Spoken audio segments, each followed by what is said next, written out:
शिव शिव श्री शिव महापुराण रुद्र संहिता 6वां अध्याय ब्रह्मा जी का प्रकृति के 25 तत्वों का वर्णन। ब्रह्मा जी द्वारा प्रकृति के 25 तत्वों का वर्णन।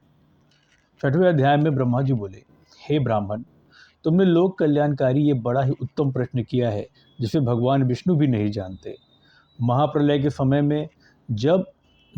के समय में सब स्थावर जंगम के नष्ट होने पर, जब सूर्य ग्रह ताराओं से रहित होकर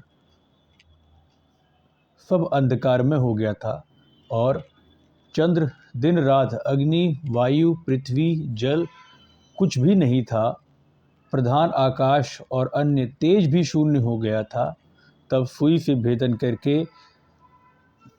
से भेदन करने योग्य निरंतर घोर अंधकार में वह एक सद्ब्रह्म ही था जिसको सत कहते हैं।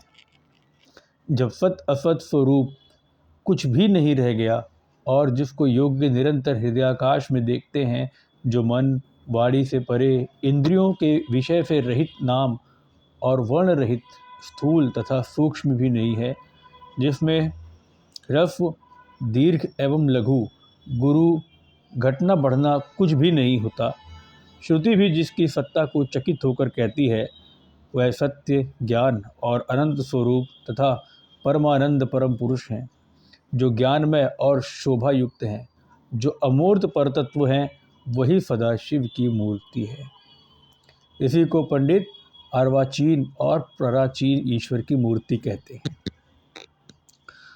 उसने अपने शरीर के स्वच्छंद शरीर वाली, कभी नाश न होने वाली शक्ति प्रकट की। वही प्रधान प्रकृति, वही गुणवती माया और वही विकार से रहित बुद्धि तत्वजननी माता कहलाई। वही शक्ति अंबिका प्रकृति, संपूर्ण लोकों की ईश्वरी, त्रिदेवों की माता, नित्य एवं मूल कारण कही गई, जिसकी 8 भुजाएं हैं और जो विचित्र मुख वाली तथा शुभ्रा है। अचिंत्य तेज से युक्त, सबको उत्पन्न करने वाली अकेली ही वह माया संयोग से अनेक प्रकार की हो जाती है, और शिव शंकर जिनका कोई ईश्वर नहीं है, वही परपुरुष ईश्वर हो, जो सिर पर गंगा को धारण किए, ललाट पर चंद्रमा धारण किए और 3 नेत्र वाले हैं, जिनके 5 मुख और 10 भुजाएं हैं, जो त्रिशूलधारी प्रसन्न चित्त कपूर के समान गौर शरीर एवं भस्म लगाए और काल स्वरूप भगवान हैं। उन्होंने उस शक्ति को साथ लेकर शिवलोक नामक क्षेत्र की रचना की। उसी उत्तम क्षेत्र को काशी कहते हैं, जो परम मोक्ष को देने वाली है और सर्वोपरि विराजमान है। उस क्षेत्र में परम आनंद स्वरूप शिव पार्वती शक्ति सहित निवास करते हैं। हे मुने, प्रलय काल में भी वह क्षेत्र शिव पार्वती से रहित नहीं होता और इसी से उसको अविमुक्त कहते हैं। धनुषधारी शिवजी ने पहले इसमें एक आनंद वन बनाया था। उस आनंद वन में शिवाशिव के रमण करते रहने पर, हे नारद जी, उन्हें किसी दूसरे पुरुष के निर्माण की इच्छा हुई और उन्होंने सोचा कि हम इसका भार किसी दूसरे पर देकर शांति से काशी में केवल शयन करें।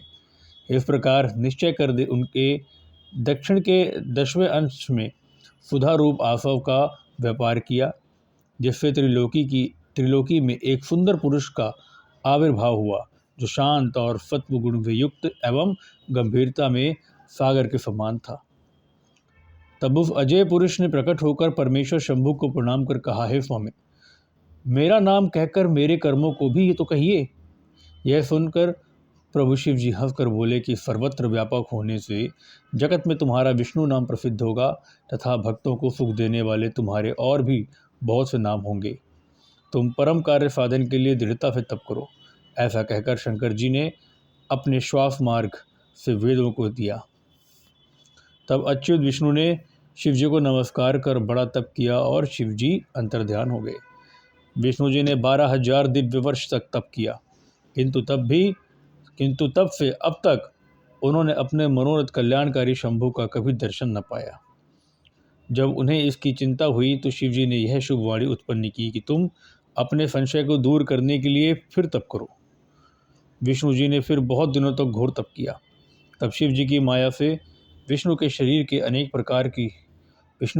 से अनेक प्रकार की जल धाराएं निकली और वह सब जल शून्य में व्याप्त होकर फिर ब्रह्म रूप हो गया। जिसके स्पर्श से पाप नाश होते हैं, फिर तो वे पुरुष विष्णु जी थककर प्रसन्नता से बहुत काल तक मोहित हुए और स्वयं ही उस जल पर सो गए। उसी समय उनका श्रुति सम्मत नारायण नाम भी हुआ और प्रकृति पुरुष के बिना उस समय कुछ भी नहीं था। उसी समय में उन महात्मा से सब तत्वों की उत्पत्ति हुई, फिर उनका विस्तार हुआ। पहले प्रकृति से महान और महान से 3 गुण उत्पन्न हुए, फिर उससे 3 गुण और भेद वाला अहंकार उत्पन्न हुआ। उससे तन्मात्रा, शब्द, स्पर्श, रूप, रस और गंध, पंचभूत पृथ्वी, जल, तेज, वायु और आकाश प्रकट हुए और उससे नेत्र, कान, नाक, जीवा और त्वचा आदि ज्ञानेंद्रिय तथा वाणी, हाथ, पैर, गुदा और उपस्थ ये कर्मेंद्रियां उत्पन्न हुई। इस प्रकार पुरुष के बिना यह सब प्रकृति का जड़ रूप कार्य हुआ। जो सब तत्व शिव जी की इच्छा से 24 प्रकार के हैं, ये सब एकत्र होकर ब्रह्म रूप जल में सो रहे। इति श्री शिव महापुराण द्वितीय रुद्र संहिता का 6वां अध्याय समाप्त।